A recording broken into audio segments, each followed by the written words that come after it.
Thanks for joining us today on UnboundRadio.com. I have my best buddies and contributors on the line, Rory and Peter. Gentlemen, good morning. Morning. Good morning. Thanks for coming on again. And I want to thank Rory for helping us get an exciting lineup of guests over the next few months. Rory's done a great job helping me line up Richard Grove, Mike Maloney, Greg Hunter, Michael Snyder from the Economic Collapse blog, and many others. So you'll want to stay tuned. And today's show is a critical one, too. In the second half today, we have former IRS agent turned whistleblower and one of the stars of Aaron Russo's film America Freedom to Fascism, Joe Bannister. But right now, we have our friend Harley Schlanger on the line to talk about Wall Street's, quote, war on the people. Harley, welcome. Hello, Sean. Glad to be with you. Well, thanks for joining us on short notice, Harley. I just called you the other day and said, can you come on? Because I am really shocked about what's going on in Detroit. Harley, on May 11th, 2010, LaRouche received a message during a live webcast from a Wall Street insider saying that international financial interests would consider the restoration of Glass-Steagall an act of war. Now, since the July 11th introduction of the Warren McCain Senate bill for a 21st Century Glass-Steagall Act, that war has begun. Now, Harley, I want people to know the LaRouche PAC Policy Committee representing activists and citizens across this nation have been on the ground in D.C. delivering the message to Congress. If they fail and Glass-Steagall were defeated, those members, according to LaRouche PAC, those members of Congress would be responsible for the lives lost when the people are liquidated in the next great crash. Now, Harley, what's happening in Detroit is on the front of my mind, and let me help the audience understand that the LaRouche folks and Lyndon LaRouche himself are making three demands right now. Number one, a new Pecora commission must be convened and criminal prosecutions must be launched. Number two, we need a full expose of who in Congress actually belongs to Wall Street. And number three, in light of the Detroit bankruptcy, we need a list of the crimes committed by Wall Street and its European partners within each state of this union. Harley, we're going to break in 1 minute and 20 seconds. What is your take on what we're seeing in Detroit? Well, what we're seeing is what LaRouche characterized as the bail-in. What's happened is that an agreement was made by an emergency financial manager who's basically got dictatorial powers to take whatever liquidity there is in Detroit and give it to the banks on these credit default swap risk management agreements that the banks forced the city to buy that are now taking up $225 million of the Detroit revenue, which is 15% of their revenue, and they're defaulting on pension bonds. And this is a model. Chicago's next, Omaha, Oakland, there's a whole list of cities. This is the Greek policy of the IMF and the European Union brought to the United States, backed by the president and backed by Wall Street. That's right. And it's Cyprus. It's the model we've seen. It's the model that's coming here. We've been warning people for a long time. Our austerity is coming to the United States, and now we know how it's going to be done. And Detroit is the case study. Harley, I absolutely have goosebumps today. I mentioned the fact that what's happening in Detroit is a case study. You know it. I know it. We all know now what's going to happen to the rest of this country if the Wall Street bankers aren't tied down with Glass-Steagall. What's happening in Detroit is murder. Now, I want to play for you a clip from Bill Roberts, a former candidate in Michigan for U.S. Congress, who got 41% of the vote. I know he's a friend of LaRouche. I think he actually, does he work for your organization, Harley? Yes, he's on the LaRouche PAC Policy Committee with me. Yeah, he's fantastic. And I want to play this 1 minute clip from him because everyone needs to understand Detroit is the case study and the Wall Street banks are going to gut this country. They're going to get the pensions. They're going to get it all, just like George Carlin said, just like you've predicted, Harley, just like so many people, Gerald Celente and others have predicted. They're going to get it all. Here's why. As Kevin Orr maneuvers to pay city pensioners merely pennies on the dollar, he has worked out a separate deal with the city's biggest creditors, Bank of America, Deutsche Bank, Union Bank of Scotland, and others, promising to pay them 75 to 80 cents on the dollar for interest rate swaps and other derivatives deals which Detroit had been lured into purchasing in a desperate attempt to raise revenue over recent years. These debtor-in-possession loan deals take precedence for repayment above all other creditors in bankruptcy proceedings.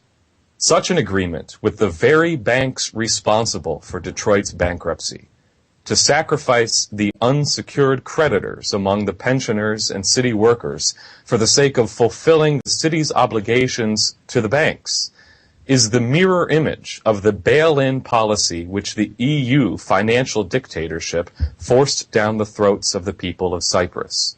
What we now see in the case of Detroit is by no means an isolated case of bad financial management or necessary but temporary pain, as the Obama administration would claim. Now, Harley, I want you to tell us what is going to happen if Congress fails to re-implement Glass-Steagall. Well, what we see is two things going on simultaneously. One is the continuation of the bailout policy, which is Bernanke's quantitative easing, which is the Federal Reserve providing unlimited funds to European banks that are about to go under. And in return for that, the banks have no obligation to re-regulate. The banks have completely open door to them. They get the money from the Fed. They're under no obligation to create loans. And then the second phase of this is the austerity, the demands for cutbacks, whether it's Social Security and Medicare, cutbacks in infrastructure, cutbacks in our defense budget. And here we are in two wars. We're seeing an explosion in the Middle East, and the head of the Joint Chiefs of Staff said we don't have the money anymore to sustain these operations. Now, the point I would make here is that austerity doesn't work. It's an incompetent approach. It's a murderous approach. The austerity regimes imposed by the International Monetary Fund on behalf of the global banksters have destroyed the economies of Greece, Spain, Italy, Portugal, Ireland. France is next. The former chief economist of the European Central Bank, named Jürgen Stark, said that after the German elections in September, Germany is going to have to bail out the two largest French banks. Now, in this country, what we've seen is budget cuts. The state of California has had $120 billion in budget cuts over the last 8 years since Schwarzenegger came in, and it still can't meet its budget. The reason is that if you just cut spending, all you do is ensure that whatever money is there goes straight to the banks. That's what we see in Detroit. That's what we're going to see in Chicago now that its rating was cut 3 levels, so that it's going to cost more to borrow money, and they're going to take it out on teachers, police, fire, and others. Now, the second point is that not only does austerity not work, but it starts to kill. In Italy, for the first time in its history, since they've kept records, the birth rate has fallen below the death rate. That's already happened in Greece. And so we're seeing these countries destroyed by this policy. Now, the same thing's happening in the United States. The Obamacare is going to start killing off seniors, the sick people. It's not a health care program. It's a murder policy. Now, the way you address this crisis is you have austerity against the too big to fail banks. That's what Glass-Steagall is. It says we're not going to bail you out or let you bail yourself in by stealing deposits or stealing pension funds. The banks that are the thieves and the crooks who made these speculative swindles are going to be cut off from any lifeline from the Federal Reserve or from the government. And in return, the commercial banks that wish to stay in business among the too big to fail banks will have to break off their speculative investment bank and insurance projects. And, we just saw this thing with J.P. Morgan Chase buying commodities, using commodity sales to set up derivative speculation on electricity and aluminum, among other things, driving up the cost per kilowatt hour of electricity, driving up the cost of aluminum for beer cans. For what purpose? To make money for their derivative section. So this will end with Glass-Steagall. Then we've got to channel credit to the productive sector of our economy to produce jobs. The way you deal with underfunded pensions is you have more people employed who pay into a pension system. Same thing with Social Security. Same thing with Medicare. And let me just add one more point here, Sean. What we've had under Bush and then Obama is a shrinkage of the productive workforce so that only 49%, according to government figures, 49% in America have full-time jobs. It's below 50% of the potential workforce. And that's not by choice. women wanting to stay home with children or, whatever reasons people might have. It's forced on them by the collapse of the physical economy, so that we're now largely a nation of unemployed, part-time, temporary, and low-wage jobs. Yeah, now what I think is important, Harley, for people to understand is that I don't think anybody here, Rory, Peter, me, you, or anybody that we know who's libertarian, has a libertarian mindset, would back Detroit's decisions over the past, several decades. Now, I'm not making an argument that maybe pension holders that worked for the government, maybe they made more than they should have made in their salaries. Maybe they had pension obligation promises that exceeded what should have ever been agreed upon. I don't dispute any of that. My problem and my fear with what we're seeing in Detroit is that this literal murder of Detroit, right? When they overpromised and got themselves into a debt situation and they turned to Wall Street, it was Wall Street fraud through these interest rate swaps, this deliberate fraud to bury Detroit under more unrepayable debt, which is the Greece and the Cyprus model. And right. That is the murder of Detroit. That's the concern here for me. I want people to understand. I'm not defending Detroit or its politicians. I am saying that we as a people need to get our representatives to tie down Wall Street or we're all doomed. Now, LaRouche PAC put out a video recently that we posted. I just want to read you this quick quote. The murder of Detroit, the dumping of pension obligations, the gutting of the public sector, and eliminating obligations to shareholders for the sake of paying off creditors is the Dodd-Frank template. Until you get Glass-Steagall, Detroit can and will happen again. And when it happens to you, your city won't even get the dignity of a funeral. Harley, with these representatives, what are our chances of getting Glass-Steagall re-implemented? Because as we've seen, these people won't even vote against NSA spying. Well, actually, the NSA spying vote showed a good sign because 205 congressmen broke with Obama, the Democratic leadership, and the Republican leadership to vote to limit the NSA. So I saw that as a step forward, but it's got to happen quickly. I just want to make two quick points that will make this more real to people. On the Detroit situation, look, the question of what they're doing in Detroit, they're going to do the same thing to private pension funds. When it comes down to the hedge funds and the shadow banking system and the investment banks, when they run into trouble, which they're going to because they can't cover their total debt, they're going to take it out of your 401k. I don't care if it's a well-managed fund or not. This is the precedent that's being set, that they can take it away from anybody. Now, the second, and you made this quite well, that these are funds that people paid into, so that whether, I find it somewhat galling that Jamie Dimon, who makes $50 million bonus, is saying that the reason the country's in trouble is we're paying $21,000 to retired teachers. I find that absurd. Yeah. And that's not the reason our banking system is collapsing. It's because they've built up hundreds of trillions of dollars of obligations in derivatives. In the case of Detroit, the city had to borrow money in 2005.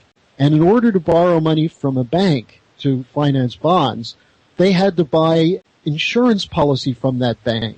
Now, under Glass-Steagall, that would not be allowed. Then they've had to decide, do we really need these bonds? That's right. And if we do need them, then we better make sure we can pay them. Instead, they were sold these interest rate swaps and told that this would make sure that if the rates changed, they would be covered. The banks that sold them the swaps then, through LIBOR, rigged the rates so that the city had to pay more. And that's what this $225 million payment is. Now, this is not democracy. The people of Detroit have no say in this. This is a financial manager appointed by the governor who has total power over the budget. And one of the people who joined us in Washington this week was Lamar Lemons III, who's the superintendent of education, the head of the board of education in Detroit, an elected position, who said that he and his board have no say over what money goes to the schools. Now, you ask, what chance do we have? The question is, what chance do we have of survival if we don't get it? We've seen now in the Senate, 2 more senators joined with the McCain-Warren bill. So we now have 6 co-sponsors.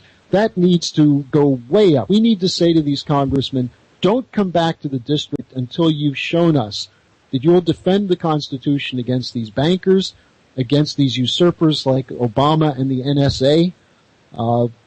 Sean, you probably saw this, that people like Michelle Bachmann and Mike Rogers, supposedly conservative Republicans, joined with Obama to defeat the Amish bill on limiting the NSA. Yeah. So we've got to demand that progressives and libertarians together have shown that they're ready to fight, but they've got to see it from the population. We've got to bombard the Congress over the next days to keep them in session and take up Glass-Steagall as an emergency measure to save the nation. That's right. And real quickly on Bachmann, she's announced that she's not running again, and to me, her vote on that was just a message to those that will write her next check when she retires from Congress and she goes to work in the private sector. I think it was just disgusting what she did, and shocking if she calls herself a Tea Party person, which is how she often has represented herself. Harley, we're going to break here in about a minute, less than a minute.